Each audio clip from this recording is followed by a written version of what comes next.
Welcome to episode 52 of Anchored in Education. I'm E. Scott England, and Anchored in Education is the podcast dedicated to all things education. Educators across the world routinely engage in conversations surrounding fundamentals, concepts, and new ideas that improve this great profession. Sometimes we agree, other times we disagree. But at the end of the day, we are all anchored in education.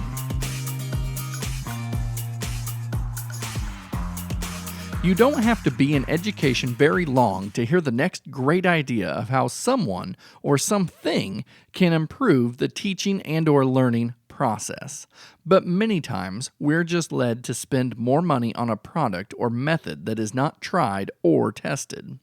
But then other times, we are given a resource with true strategies and crucial aspects that we must consider if we want to truly improve a school.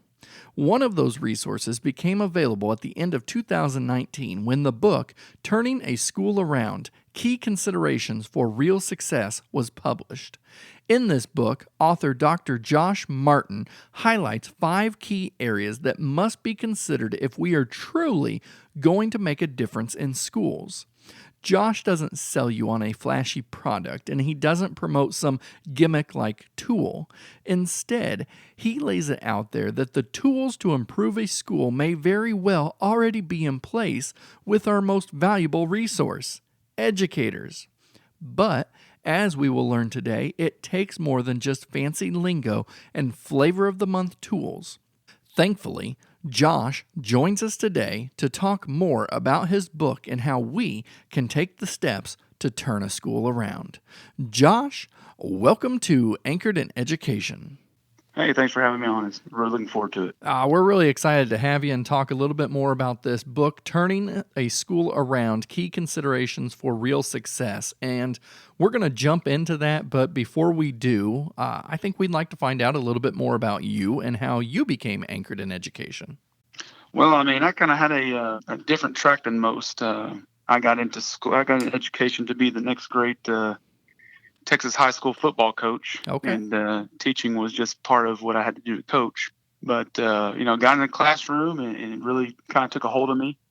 The wife and I decided we wanted to have a family, and moving around to move up wasn't going to be the best thing for us. So, I got into teaching and found a mentor that got me on my way to administration, and here we are.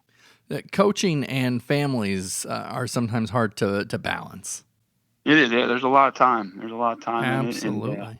And football in Texas is a big deal. That is. Football in Texas is, like church on Sundays. Yeah, that's right. Well, we are glad that the path turned the way it did for you, because you have been doing some amazing things. I think I read you've been in education for 15 plus years, maybe like 17. Is that right? Yep. This is my 17th year now. So all right, and you've picked up a few things along the way, which has helped you produce this book, Turning a School Around. And so let's get into that. But first, we are at a time in education when we, and when I say we, I mean educators, are, as you say in the book, driven by flashy jargon and a complicated web of complicated acronyms. So real quick, just throw us some flashy jargon out there. Well, some of it, I think are the most talked about and least understood anymore. You got rigor. Yes. Courses everywhere. Cooperative learning is a big one. And then my favorite is PLCs. Yes. Those are. You go to any conference, you'll find plenty of things about those at every single conference you attend. Absolutely, and a lot of times that's all you hear. You hear the word, and then you're just expected that just saying the word takes care of it, and that's not the case. No, and that's the deal, and that's where in my current position, I sit on every interview from pre-K to, our athletic director. Okay. And every single one, they know what to say. Sure. But to put it into practice is a totally different story. So. Absolutely. Now, there's plenty more flashy jargon for sure. So, explain to our listeners how turning a school around gets us to walk the walk instead of just talking the talk. Well, I think as a principal, it's very important that we put people in those positions that are your master teachers. Okay. They can explain to a teacher, whether it's a new teacher or veteran teacher, what rigor is, what it looks like. Clear up misunderstandings. That person that can be the example of good instruction when we have a new teacher that's struggling. We can't just toss them aside. You got Right. Anywhere from 30 to 100 kids that teacher sees every day, and to just say, hey, get better. That doesn't do anything. Principals have to be able to get in there, and I always talk about to my principals now that instruction isn't content driven. Good instruction is good Yeah. anywhere you go. But we have to have principals that can go in there and do that. They can be the problem solvers. They can help identify issues. They can help our teachers do more for kids. Because we often forget as principals that's one of our key roles in being the instructional leader is that we have to facilitate good teaching in the school. Mm-hmm. Absolutely, and I think that's one thing I talked to some of my mentors have been doing for a long time. There are so many people wanting to get in administration now, but not. We just hired a junior high principal this year, and when you ask them to provide an example of how you've done this, they can talk around it, but the examples aren't there where they've actually done it or put it into place. Sure. It's something we're kind of looking for now. Okay. Now, the key considerations for turning a school around are finding good principals, instruction, formative assessment, getting into classrooms, and becoming a data storyteller. In fact, I think we are going to see a common theme arise from these chapters in that you are actually putting the onus on the principal. So let's begin with telling us why having the right principal in place can set up a school for success. Well, when I was getting prepared for this, this was the part I didn't expect when the book came out. Is a lot of teachers I've worked with and principals and whatnot. I kind of took some heat because in this chapter I kind of talk about how the principal is one of the more important positions in the building. Uh-huh. And sometimes like the teacher, and I was like, absolutely, the teacher's hugely important. You look at everything Marzano's put out. Oh yeah. About the most important impact on student achievement in the classroom is a teacher, obviously. But in terms of the building, if you don't have a good principal, it's hard to bring in good teachers. It's hard to grow teachers. It's hard to increase instruction. If we're not doing those things, we're not growing our teachers. We're not weighing in on instruction and improving instruction in every classroom. Your good classrooms, your teachers that are growing. We're not increasing student achievement, which is why we're here, to make sure we're getting the most of our students. So, the heavy lifting is on the principal, but that was no way to take away from anything our teachers do either.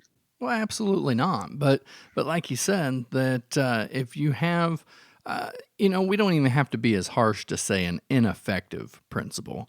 But if we have a principal that's not, I guess, valuing their role of the hiring of teachers, and they're just putting people in that haven't been thoroughly vetted, then we're not doing our schools any favors. So I think that's what I got from whenever I read the book. That is, that is the one of the most crucial things that a principal can do is hire the right teacher, because you hire the right teacher.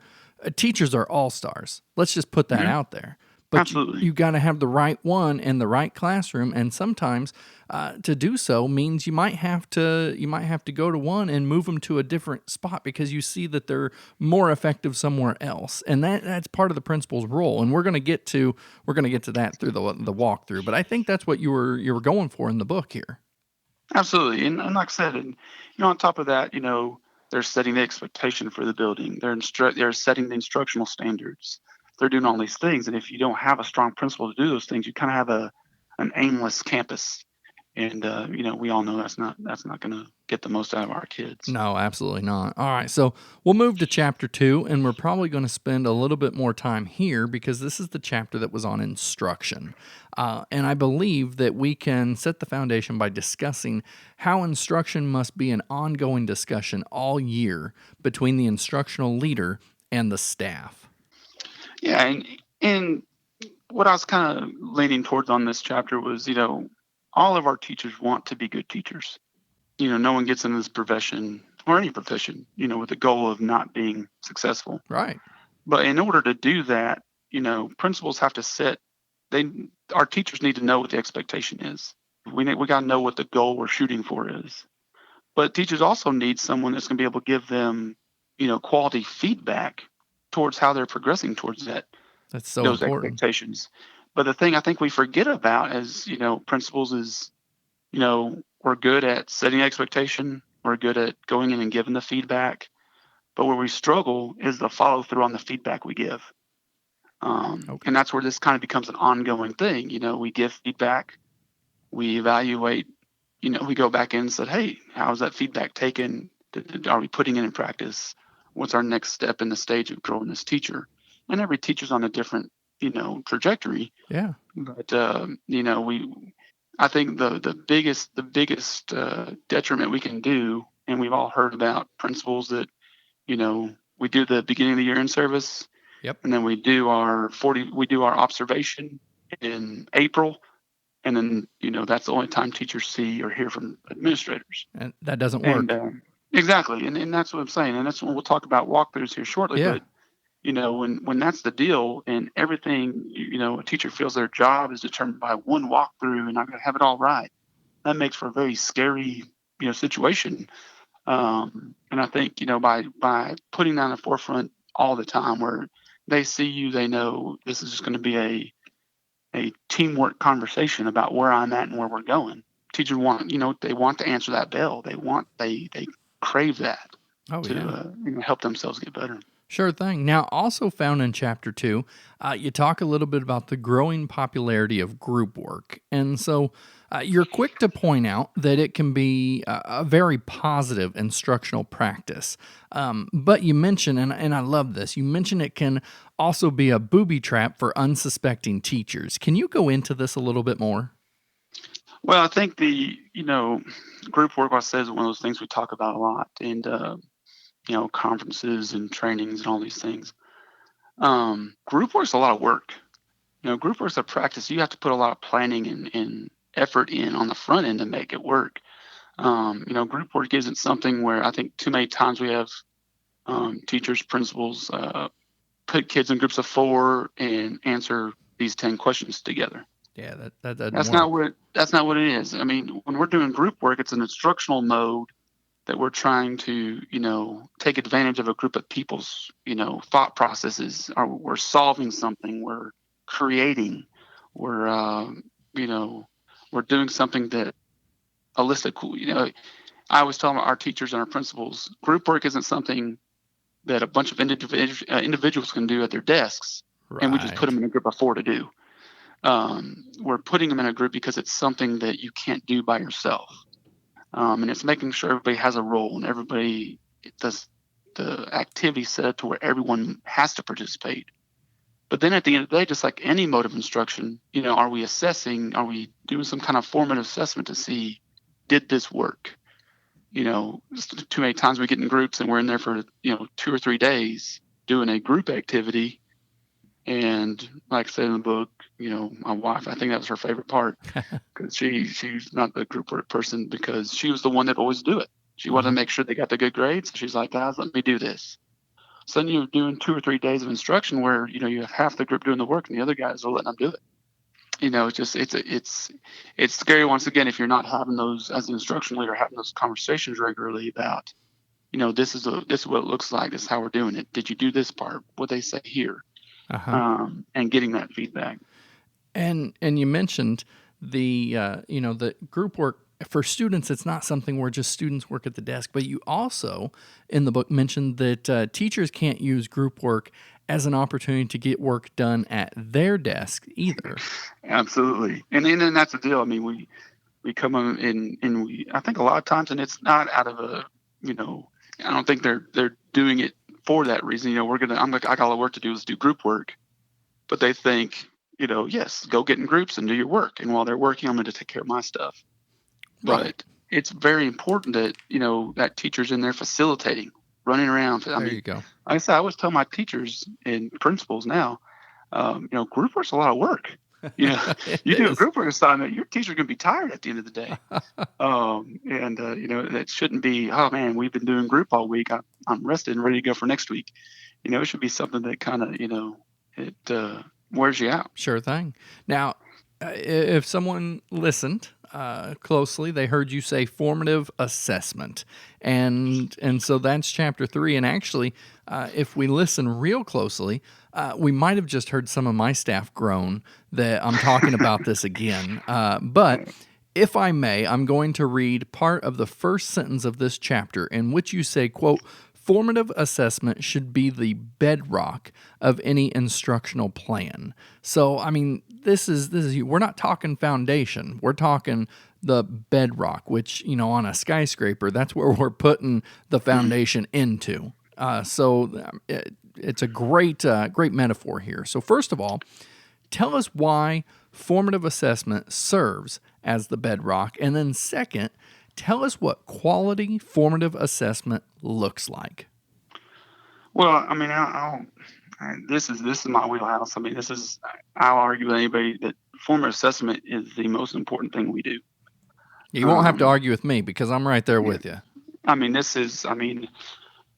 obviously it tells us daily throughout a lesson. I always tell my teachers multiple, tells us where our kids are at. It tells us what kids need a little bit extra and what kids are ready to move forward. It evaluates, if I'm the teacher, it evaluates, because I always tell teachers that, I mean, we did this every year. I tell the story about, there's lessons that I taught my tail off and, it was the best thing I ever did. And then I realized, oh man, they didn't get it. Yeah. Or there's times that I came in there and I was like, oh, that was a clunker.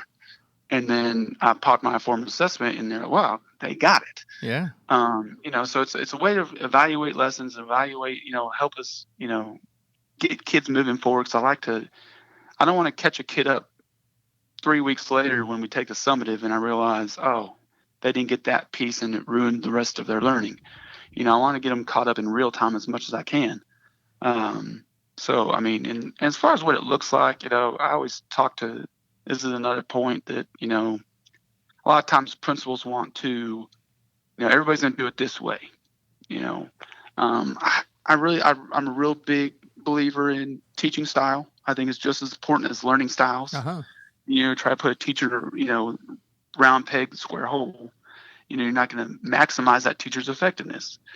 Same thing with, formative assessment. Some teachers are real big. They can make the thumbs up, thumbs down work.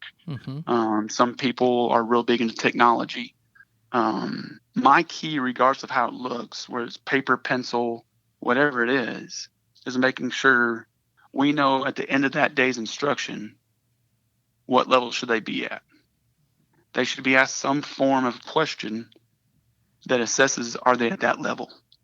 If I'm spending 4 days on the Constitution, my formative assessment question is going to be a lot easier day 1 than it is on day 4. And granted, by the end of those, if I'm spending 4 days, how's it going to be assessed later? And I need to come up with once again, going back to rigor, make sure, based on where I'm at in the teaching, my formative assessment needs to match that rigor, that level of expectation. So as far as what it looks like, I've got teachers that are really good oral questioners. Okay. You can do that. I got some teachers that really want that paper pencil, so they can, look at it, not necessarily grade it, obviously, but they can have it in hand.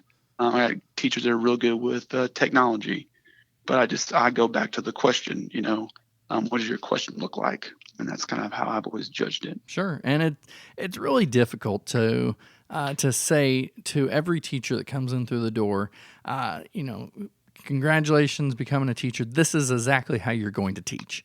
That doesn't work. And that's what you're saying about formative assessment, is that you can definitely We're not saying that you can't give, tips and strategies to teachers on what formative assessment could be, but ultimately it's what works in their classroom or what works for them. And so as you walk through the schoolhouse, it's probably going to look different in the rooms you go in.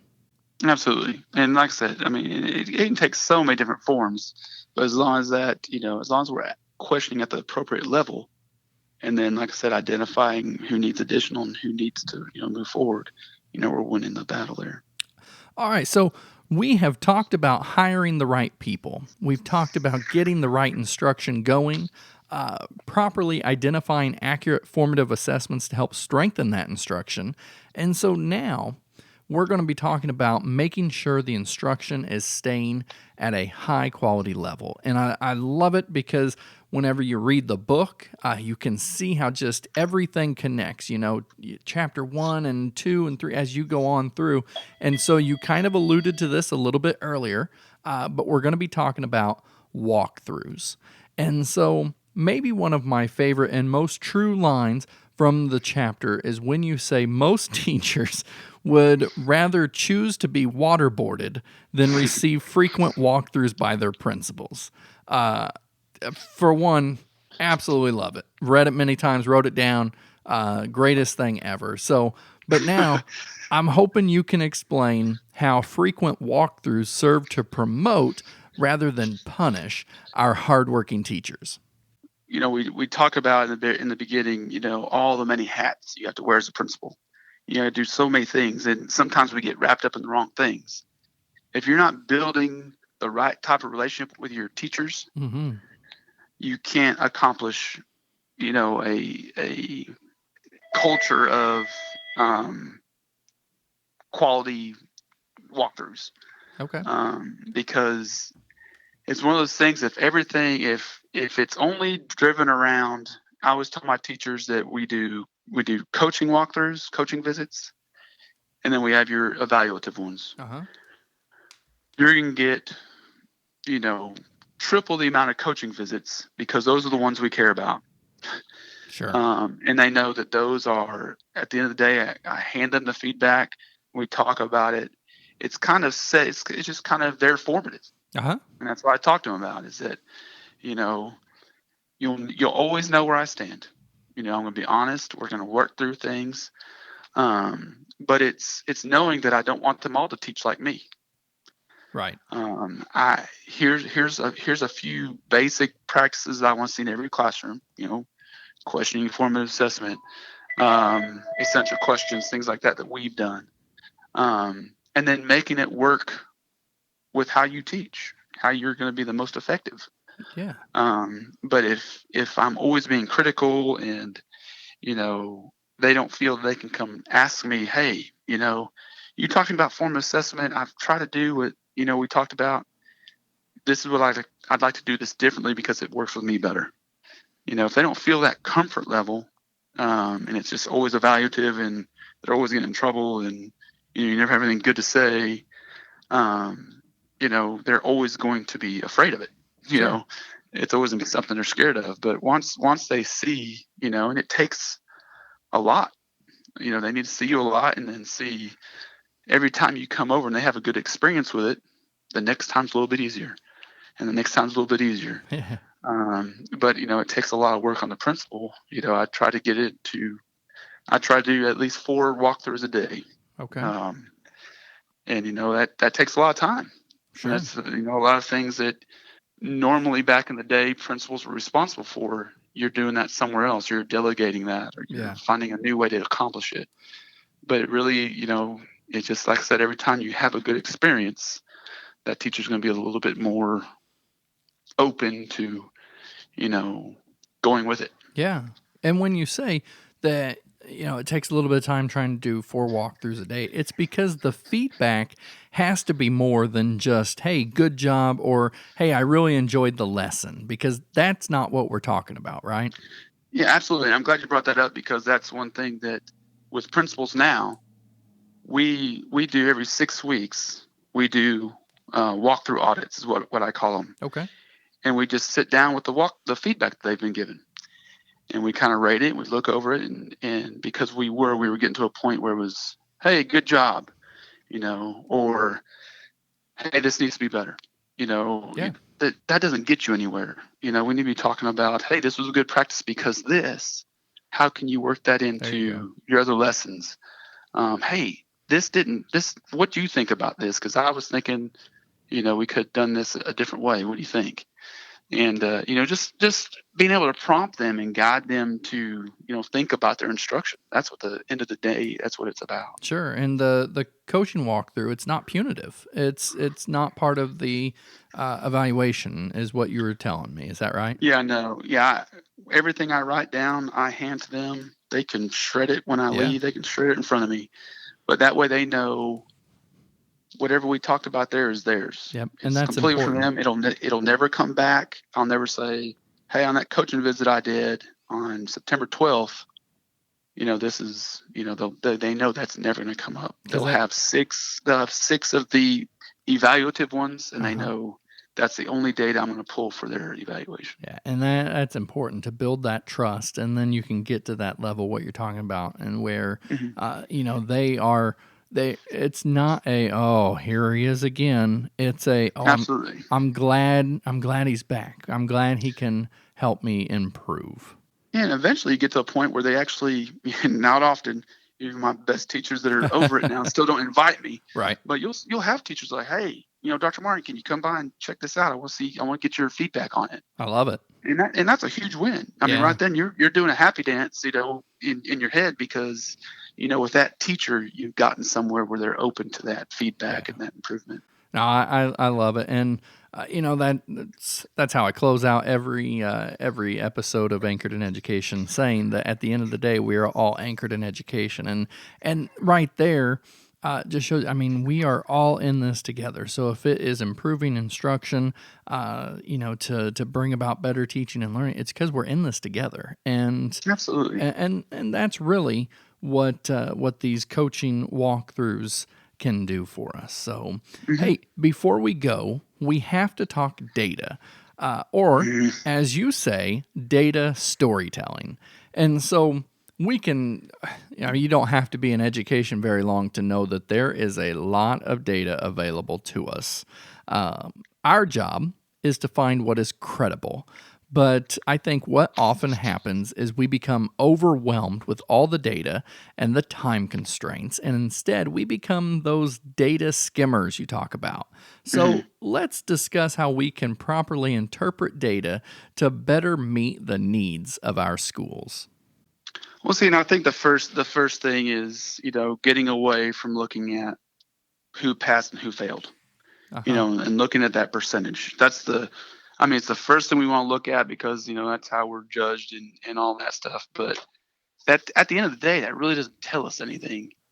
And if that's the first thing we go to, it puts our teachers, it kind of makes a defensive, approach to data. Everybody's really defensive because it's just yes or no. And, you only have this many kids. That means you lost this many. It's really important for, our organization that we really dig down to the why. We look at item analysis just to see, we're real big on the distractor. There's 4 answer choices. One's right, 2 are bogus, and then you have your distractor. Okay. If you only had, 60% of your kids get the question right, but another 30 chose the distractor, you're at 90% that know the information, but something that distractor drew them to it.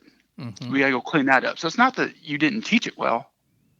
There's a little fuzzy area there. That's just one of the things we talk about when we're really digging in. Or you might have not gotten the results you wanted, but it was one learning standard. They crushed the rest. Yeah. But there's one learning standard that we have to go tweak. And just fixing that one learning standard flips our data. Okay. Rather than looking at, that pass fail and saying, oh, I'm a bad teacher. He's going to be mad at me, I always tell my teachers, I'd almost, it's going to sound weird, but I get more from lower data than I do from, If your day is too high, I'm wondering, okay, where was the rigor? Where was this? Where was that? Uh-huh. If I know the test is quality and we didn't necessarily get the results we wanted, at least we can dig in and find out the why. If we can find out the why, we can go back and get our kids caught up. It's when we can't, if we just take that initial thing and think we're a bad teacher and move on to the next thing, we've lost everything. Because very seldom is, regardless of what the data is, very seldom is as bad as the picture looks. Sure. You know, you can always pinpoint it to something, usually pretty easy. And that's where, when I took over, the junior high, when I became principal, my teachers that's all they did. They looked at that first passing standard, I either hit 85% or I didn't. But then we started digging in, and then they started, it was me leading it. And then over, course of a couple of years, I had teachers bring me so much stuff. They had dug it themselves to identify issues and all this stuff. Wow. I just sat back. It got to a point where I just sat back and listened. Yeah.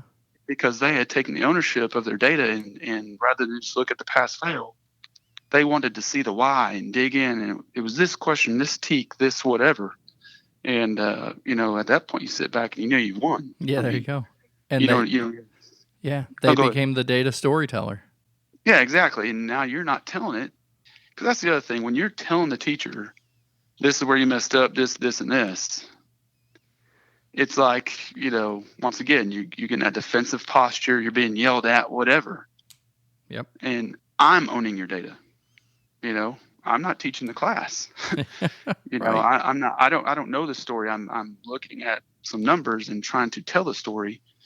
But if your teachers can come in and say, this is the what and the why, and this is what I'm going to do next. You just sit back and hey, go roll. Let's do this. And then it becomes something we can fix and move forward with. Well, I love it. I love the data storytellers. It was a perfect culmination to this book that so nicely tied the chapters 1 through 4 together. And the book is Turning a School Around, Key Considerations for Real Success. And I will put a link on my website. The author, Dr. Josh Martin, thank you so much for joining us on Anchored in Education today. I really appreciate it. It was a fun time. Now, you can read more about Josh on my website, escottengland.com. I'll also link to his book, Turning a School Around, in the resource section. And you can find him on Twitter. Simply search @FlipSchools. Now, before I wrap up today's episode, don't forget to subscribe to Anchored in Education on whatever platform you get your podcasts.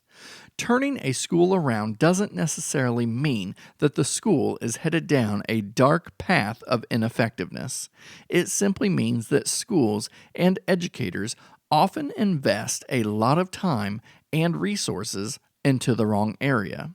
Or, to piggyback off another guest from 2019, it is similar to when we talked to Dr. Tony Frontier in his book, The 5 Levers to Improve Learning. Josh's book takes the same approach. If we want to truly turn a school around, we need to pull the right lever. I see too often schools spend large amounts of money in data collection programs, but become inefficient with how the data are used, or not all aspects of the data are even accessed. The same can be said with other areas such as teacher evaluation and assessment. How much money have schools spent in the last decade on this only to find the exact same results? What do I like most about Josh's book? The fact that he isn't selling us on a product. He isn't telling us we need to invest in this and not that. We have the power to find real success in what we have now. Will it take everyone working together? Absolutely. But do we not have a collective goal of seeing our schools, our educators, and our students find success? I sure hope so, because at the end of the day, we are all anchored in education.